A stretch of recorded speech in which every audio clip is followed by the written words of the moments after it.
Hello friends. April 24, 2026 ప్రపంచవ్యాప్తంగా ఉన్న music fans, ముఖ్యంగా పాప్ లవర్స్ ఎవరైతే ఉన్నారో వాళ్ళందరూ ఎంతో క్యూరియాసిటీగా ఎదురు చూస్తున్న రోజది. ఎందుకంటే ఆ రోజే king of pop Michael Jackson biopic 'Michael' అనే మూవీ గ్రాండ్గా థియేటర్స్లో రిలీజ్ అవబోతుంది. మీలో మైకిల్ జాక్సన్ ఫ్యాన్ ఉంటే ఖచ్చితంగా ఈ వీడియోకి ఒక లైక్ చేసి కింద ఎంజే అని చెప్పి కామెంట్ చేయండి. లయన్స్ గేట్ ప్రొడక్షన్లో వచ్చిన ఈ మూవీ టీజర్ కనుక చూస్తే మీకు క్లియర్గా అర్థమవుతుంది. ఇది just Michael Jackson success story మాత్రమే కాదు, ఆయన లైఫ్లో ఉన్న డార్క్ సైడ్స్ అండ్ కాంట్రవర్సీస్ని కూడా ఈ మూవీ కవర్ చేస్తుందని. మైకిల్ జాక్సన్ ఈ పేరు వినగానే మనకు గుర్తొచ్చేది mesmerising dance steps, pop albums. Pop music వరల్డ్లో మైకిల్ జాక్సన్ని ఇప్పటి వరకు ఎవరు రీప్లేస్ చేయలేదు అండ్ డామ్ షూర్ ఫ్యూచర్లో కూడా ఎవరు రీప్లేస్ చేయలేరు. ప్రపంచవ్యాప్తంగా మోస్ట్ నోన్ పర్సన్ లిస్ట్లో ఫస్ట్ ప్లేస్లో జీసస్ క్రైస్ట్ ఉంటే సెకండ్ ప్లేస్లో మైకిల్ జాక్సన్ ఉన్నాడు. దీన్ని బట్టి అర్థం చేసుకోండి మైకిల్ జాక్సన్ ఎంత పాపులర్ అని. మైకిల్ జాక్సన్ లైఫ్లో సక్సెస్లు మాత్రమే లేవు, తన చుట్టూ ఉన్న రూమర్స్, కాంట్రవర్సీస్ కూడా సక్సెస్తో పాటే పెరుగుతూ వచ్చాయి. ఆ కాంట్రవర్సీస్ వల్ల టాబ్లాయిడ్ మ్యాగజైన్స్ మైకిల్ జాక్సన్ని వ్యాకో జాకో అని పిలిచే స్టేజ్ వరకు వచ్చాయి. వ్యాకో అంటే మీనింగ్ వింతగా బిహేవ్ చేసేవాడు లేదా పిచ్చివాడని చెప్పి అర్థం వస్తుంది. 1993లో అతను ఇచ్చిన ఒక ఇంటర్వ్యూలో మైకిల్ జాక్సన్ నేను వ్యాకోని కాదు, నన్ను అలా పిలవద్దు అని చాలా బాధపడ్డాడు. స్కిన్ టోన్ మార్చటం నుంచి చిల్డ్రన్ పైన వచ్చిన ఎలిగేషన్స్ వరకు మైకిల్ జాక్సన్ లైఫ్ ఒక మిస్టరీగా మిగిలిపోయింది. కానీ మైకిల్ జాక్సన్ పైన వచ్చిన న్యూస్లన్నీ కూడా నిజమేనా లేదా ఒక పాప్ స్టార్ని కావాలని టార్గెట్ చేసి సృష్టించిన స్టోరీసా? సో ఈరోజు వీడియోలో మైకిల్ జాక్సన్ గురించి ఉన్న పాపులర్ ఎలిగేషన్స్ని వాటి వెనకున్న ఫ్యాక్ట్స్తో సహా తెలుసుకుందాం. Let's get into the show.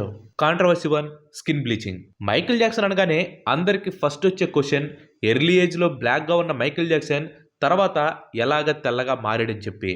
1980s మధ్యలో మెయిన్గా 1982లో వచ్చిన థ్రిల్లర్ ఆల్బంలో మైకిల్ జాక్సన్ నల్లగా ఉన్నాడు. కానీ 1987లో బ్యాడ్ ఆల్బమ్ వచ్చేటప్పటికి మైకిల్ జాక్సన్ స్కిన్ టోన్లో కంప్లీట్ చేంజెస్ కనిపించాయి.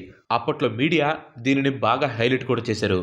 మైకిల్ జాక్సన్కి తన బ్లాక్ రూట్స్ అంటే ఇష్టం లేదని, వైట్గా కనిపించాలని కొన్ని కెమికల్స్ వాడి స్కిన్ బ్లీచింగ్ చేయించుకున్నాడని ప్రాపగండా చేశారు. అది ఏ స్టేజ్ వరకు వెళ్ళిందంటే ఆఫ్రికన్ అమెరికన్ కమ్యూనిటీ వాళ్ళు మైకిల్ జాక్సన్ని తమ జాతిని మోసం చేసిన ఒక ద్రోహిలాగా చూడటం స్టార్ట్ చేశారు. కానీ రియాలిటీ ఏంటంటే మైకిల్ జాక్సన్కి విటిలిగో అంటే బొల్లి అనే ఒక రేర్ ఆటో ఇమ్యూన్ స్కిన్ డిసీజ్తో తను బాధపడుతున్నాడు. ఈ డిసీజ్లో బాడీలో ఉండే ఇమ్యూన్ సిస్టంలో ఉండే ఓన్ స్కిన్ సెల్స్ మెలనోసైటిస్ని డిస్ట్రాయ్ చేస్తుంది. దీనివలన స్కిన్ పైన వైట్ స్పాట్స్ అనేవి వస్తూ ఉంటాయి. మైకిల్ జాక్సన్ మేకప్ ఆర్టిస్ట్ చెప్పిన దాని ప్రకారం ఫస్ట్లో ఆ వైట్ స్పాట్స్ని కవర్ చేయడానికి మైకిల్ జాక్సన్కి బ్లాక్ కలర్ మేకప్ వేసేవాడంట. అలా మేకప్ వేయడానికి కొన్ని గంటల టైం కూడా పట్టేదని చెప్పాడు. కానీ 1980s ఎండింగ్కి వచ్చేటప్పటికి ఆ స్పాట్స్ ఫేస్ మీద కూడా వచ్చేసాయంట. అలాగే హ్యాండ్స్ మీద, చెస్ట్ మీద కూడా బాగా ఎక్కువగా స్ప్రెడ్ అయిపోయాయంట. ఎంత మేకప్ వేసినా కానీ అవి ప్యాచెస్ లాగే వింతగా కనిపించేవి. ఆ తర్వాత 1984లో జరిగిన పెప్సీ కమర్షియల్ యాడ్లో ఫైర్ యాక్సిడెంట్ జరగడంతో ఈ స్కిన్ ప్రాబ్లం అనేది ఇంకా ఎక్కువైపోయింది. చివరికి ఇక ఛాన్స్ లేక తన స్కిన్ టోన్ మొత్తాన్ని ఈవెన్గా కనిపించేలాగా చేసుకోవడం కోసం డాక్టర్స్ అడ్వైస్తో మెల్లిగా ఆ బ్లాక్ స్కిన్ని కూడా వైట్గా మార్చే డీపిగ్మెంటేషన్ ట్రీట్మెంట్ని మైకిల్ జాక్సన్ తీసుకున్నాడంట. 2009లో మైకిల్ జాక్సన్ చనిపోయిన తర్వాత Los Angeles corner doctor Christopher Rogers తన అటాప్సీ రిపోర్ట్లో మైకిల్ జాక్సన్కి బాడీ మొత్తం విటిలిగో స్పాట్స్ ఉన్నాయని చెప్పన్నారు. అంతేకాదు మైకిల్ జాక్సన్కి లోపస్ అనే ఇంకొక డిసీజ్ కూడా ఉంది అండ్ అది స్కిన్ని ఇంకా డ్యామేజ్ చేసిందని ఆ డాక్టర్ క్లియర్గా చెప్పారు. పోలీసులు మైకిల్ జాక్సన్ దగ్గర బినోక్విన్ అలాగే హైడ్రోక్వినాన్ లాంటి ప్రిస్క్రిప్షన్ మెడిసిన్స్ని వాళ్ళు చూశారు. అవి సివియర్ విటిలిగో ఉన్న వాళ్ళు మిగిలిన డార్క్ ప్యాచెస్ని యూనిఫామ్గా మార్చుకోవడానికి వాడతారు తప్ప అది కాస్మెటిక్ బ్లీచింగ్ కాదని చెప్పి వాళ్ళు క్లారిటీ ఇచ్చారు. 1993లో జరిగిన ఓఫ్రా ఇంటర్వ్యూలో మైకిల్ జాక్సన్ బాధపడుతూ నాకు ఒక స్కిన్ డిజార్డర్ ఉంది, అది నా స్కిన్లోని పిగ్మెంటేషన్ని డిస్ట్రాయ్ చేస్తుంది, దీనిని నేను ఆపలేనని చెప్పి చాలా బాధగా ఇంటర్వ్యూలో చెప్పాడు. తనకి స్కిన్ డిసీజ్ ఉందని చెప్పి తను ఎన్నిసార్లు చెప్పినా కానీ క్రిటిక్స్ మాత్రం మైకిల్ జాక్సన్ని నమ్మలేదు. మీరే ఒకసారి ఆలోచించండి, ఒక సెలబ్రిటీ డేంజరస్ డిసీజ్తో తన స్కిన్ షేప్ని లాస్ అవుతూ ఉంటే ప్రపంచం మొత్తం అతన్ని పిచ్చివాడని, యాంటీ రేసిజం అని చెప్పి బ్లేమ్ చేసింది. విటిలిగో అనే ఈ వ్యాధి ప్రపంచంలో 1% మందికి మాత్రమే ఉంటుంది. కానీ డార్క్ స్కిన్ ఉన్న వాళ్ళ మీద అది ఎక్కువగా కనిపిస్తూ ఉంటుంది. మైకేల్ జాక్సన్ కున్న కండిషన్ వల్లనే ఆయన బాడీ 80-90% వరకు ఎఫెక్ట్ అయింది. ఆ టైంలో సన్ నుంచి ప్రొటెక్ట్ చేసుకోవడానికి మైకేల్ జాక్సన్ గ్లౌజెస్ అలాగే హ్యాట్స్ కూడా వాడుతూ ఉండేవాడు. తను ప్రొటెక్షన్ కోసం వాడిన ఆ హ్యాట్స్ అండ్ గ్లౌజెస్ తర్వాత ట్రెండ్గా మారిపోయాయి. కానీ మైకేల్ జాక్సన్ వేసుకున్న గ్లౌజెస్ కానీ నిండుగా వేసుకున్న డ్రెస్ కానీ ఫ్యాషన్ కోసం అయితే కాదు, తన బాడీ పైన ఉన్న వైట్ స్పాట్స్ని ప్రపంచానికి కనిపించకుండా దాచిపెట్టడానికి. Next controversy 2, sleeps in oxygen chamber to live 150 years. Michael Jackson గురించి ఉన్న స్ట్రేంజ్ కాంట్రవర్సీస్లో ఇది కూడా ఒకటి. 1980sలో మైకేల్ జాక్సన్ది ఒక ఫోటో అయితే లీక్ అయింది. అందులో మైకేల్ జాక్సన్ ఒక హైపర్ బ్యారిక్ ఆక్సిజన్ ఛాంబర్లో పడుకొని ఉంటాడు. అప్పట్లో నేషనల్ ఎంక్వైరర్ లాంటి టాబ్లాయిడ్స్ మైకేల్ జాక్సన్ డైలీ ఒక ఆక్సిజన్ ఛాంబర్లో పడుకుంటున్నాడని, సుమారు 600 పౌండ్లు బరువుండే ఆ గ్లాస్ అండ్ స్టీల్ పాడ్లో హై ప్రెషర్ దగ్గర ప్యూర్ ఆక్సిజన్ పీల్చడం వలన అసలు వోల్టేజ్ రాదని, తన సెల్స్ని ఎప్పుడు యంగ్గా ఉంచుకోవడానికి బయట నుండి పొల్యూటెడ్ ఎయిర్ రాకుండా ఉండే ఛాంబర్లోనే తను ఎప్పుడూ ఉంటాడని చెప్పి ఆ టాబ్లెట్స్ రాసుకుని వచ్చారు. మైకేల్ జాక్సన్ మెయిన్ టార్గెట్ 150 సంవత్సరాలు బ్రతకటమని, అందుకే బయట ఎయిర్ని పీల్చడానికి కూడా భయపడుతూ ఉంటాడని చెప్పి కొన్ని స్టోరీస్ అయితే క్రియేట్ చేశారు. కానీ ఇక్కడ ఫ్యాక్ట్ ఏంటంటే అది ఇమ్మోర్టాలిటీ కోసం చేసిందైతే కాదు, అంటే మరణం లేకుండా ఉండడం కోసం తను సృష్టించిందైతే కాదు, ఓన్లీ మెడికల్ నెసెసిటీ కోసం జరిగిన ఒక ప్రక్రియ మాత్రమే. దీనికి మెయిన్ రీజన్ జనవరి 1984లో జరిగిన ఒక డేంజరస్ ఫైర్ యాక్సిడెంట్. ఒక పెప్సీ కమర్షియల్ యాడ్ షూటింగ్ టైంలో పైరోటెక్నిక్స్ బ్లాస్ట్ అయి మైకేల్ జాక్సన్ తలపైన అలాగే ఫేస్ పైన గాయాలయ్యాయి. అంటే ఆ గాయాలు కూడా చిన్నవి కాదు, 2nd and 3rd degree severe burns. ఆ గాయాలు తగ్గడానికి అలాగే అక్కడ స్కిన్ పెరగడానికి doctors hyper baric oxygen therapy HBOT ఛాంబర్స్ని వాళ్ళు వాడారు. ఇవి నార్మల్ ఎయిర్ కంటే ఎక్కువ ఆక్సిజన్ని బాడీలోకి పంపిస్తాయి. దీనివల్ల గాయాలనేవి త్వరగా హీల్ అయ్యే అవకాశం ఉంటుంది.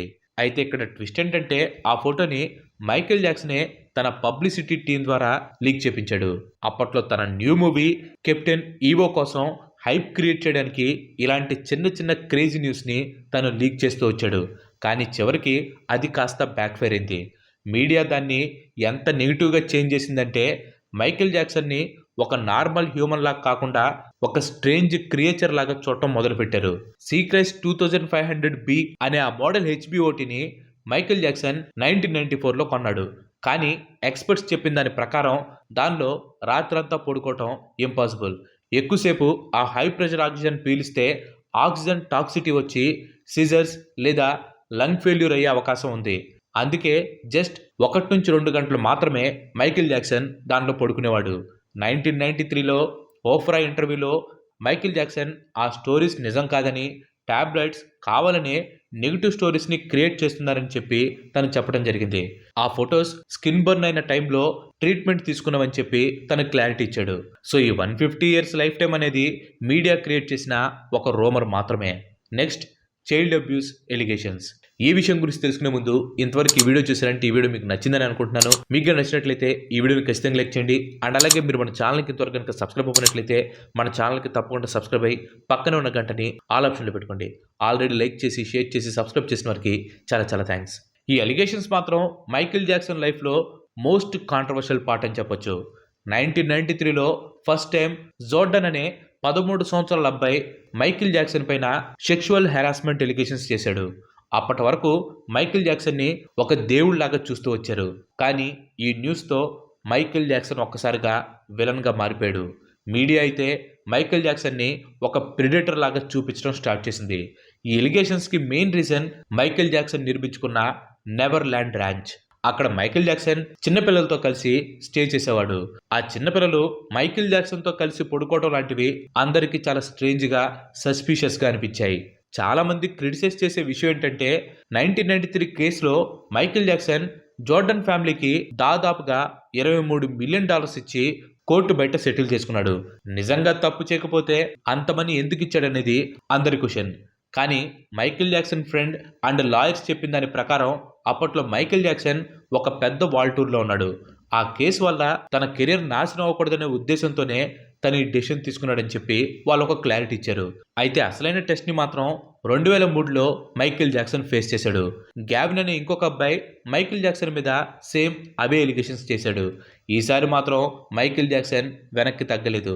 నేను ఇన్నోసెంట్ అండ్ కోర్టులోని ఇదంతా తేల్చుకుంటానని చెప్పి ఫైట్ బ్యాక్ చేశాడు. దాదాపు 2 సంవత్సరాల వరకు జరిగిన ఈ ట్రయల్స్లో వందల మంది విట్నెస్లని విచారించి చివరికి మైకేల్ జాక్సన్కి దీంట్లో ఎలాంటి సంబంధం లేదని, మైకేల్ జాక్సన్ ఇన్నోసెంట్ అని చెప్పి కోర్టు డిక్లేర్ చేసింది. దీంతో ఎలిగేషన్స్ చేసిన ఫ్యామిలీస్ ఓన్లీ మనీ కోసమే ఆ ఎలిగేషన్స్ చేశారని చెప్పి కోర్టులో ప్రూవ్ అయింది. ఇక్కడ బాధ కలిగించే విషయం ఏంటంటే, ఈ గ్యావన్ అనే అబ్బాయి ఎవరైతే ఉన్నారో అతనికి క్యాన్సర్ ఉంది. తను క్యాన్సర్తో బాధపడుతుంటే మైకేల్ జాక్సన్ తనకి హెల్ప్ చేశాడు. నెదర్లాండ్లోని తన ఇంటికి తీసుకొని వెళ్ళి తను ట్రీట్మెంట్ కూడా ఇప్పించాడు. 2003లో వచ్చిన లివింగ్ విత్ మైకేల్ జాక్సన్ డాక్యుమెంటరీలో మైకేల్ జాక్సన్ దీని గురించి చెప్పాడు. గ్యావిన్ క్యాన్సర్తో చనిపోతాడని చెప్పి అనుకున్నాను, కానీ దేవుడి దయ వల్ల తను కోలుకున్నాడు. గ్యావిన్ని నా ఓన్ సన్ లాగా చూసుకున్నాను, బట్ నేను హ్యుమానిటీతో హెల్ప్ చేస్తే దానిని నాశనం చేశారని చెప్పి ఆ డాక్యుమెంటరీలో మైకేల్ జాక్సన్ బాధపడుతూ చెప్పాడు.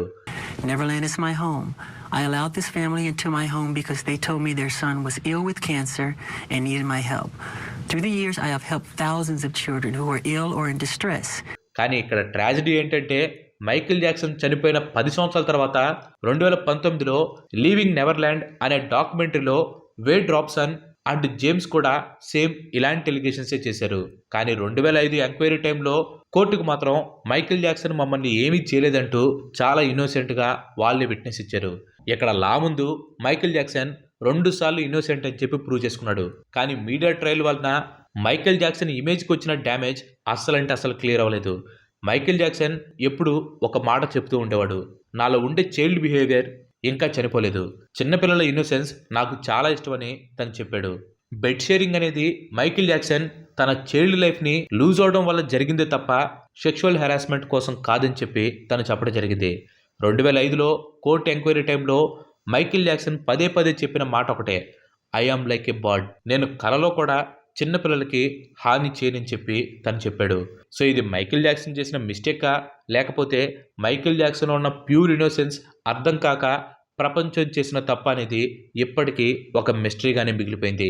సో ఈ ఎలిగేషన్సే కాకుండా మైకేల్ జాక్సన్ పైన ఇంకా చాలా ఎలిగేషన్సే ఉన్నాయి.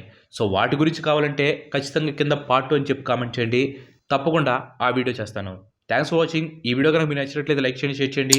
అండ్ అలాగే మన నెక్స్ట్ ఎపిసోడ్ మిస్ కావద్దు అనుకుంటే మన ఛానల్కి తప్పకుండా సబ్స్క్రైబ్ అవ్వండి. ఇంకో మంచి ఎపిసోడ్లో మళ్ళీ కలుద్దాం. Children by by, have next day.